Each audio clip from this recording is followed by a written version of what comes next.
Chapter 21 was mostly about sexual harassment and how to deal with that, especially in the workplace. Um, in this chapter, there was two people, last name Jackson and Hulse. In this situation, however, they were two interns for a PR marketing firm. Now, they were excited because now they get to apply what they learned in college in the real workplace.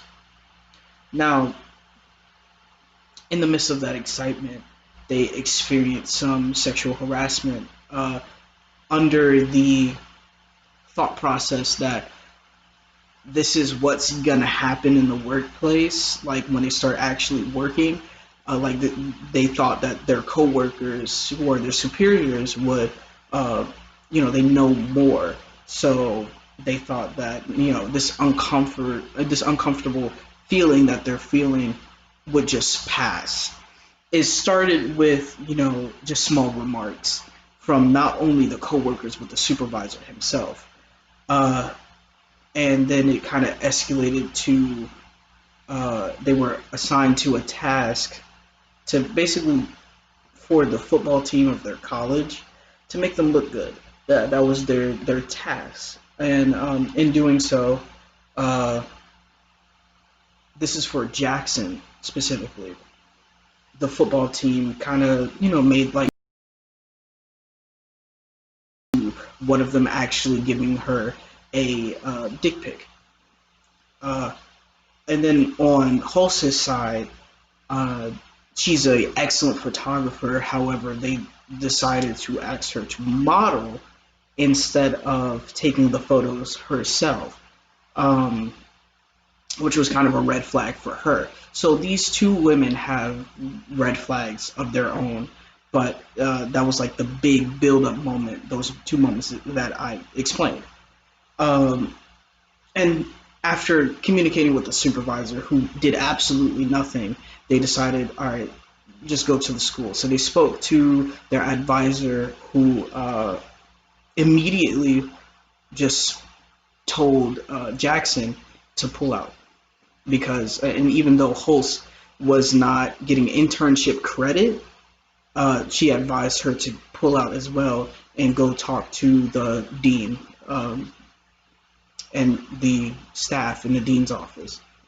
And after speaking with them, they advised them to pull out and meaning leave, even though they had 3 weeks left of internship left. Which may seem unprofessional, but with the work environment, it was necessary. And that's basically how it ended with them speaking up and leaving, which is what you're supposed to do. Now, on the other hand, in my opinion, I think they did the right thing. I honestly would have did something a little earlier, in which they did, um, because if I was in their shoes, I would want to, speak up, say something. So in doing so, even though the supervisor didn't do anything, if I was in the supervisor's shoes and I learned about this information, I would have staged a meeting because obviously the work environment is so masculine and sexist that it's just best to like teach everybody that it's not the women, it's definitely not their problem, it's everybody's problem, my entire workplace, because that makes me feel like I'm failing as a supervisor, I'm failing as a boss, because I can't get my team, my employees to get their stuff together and to not act like animals, because in that situation you are acting like an animal.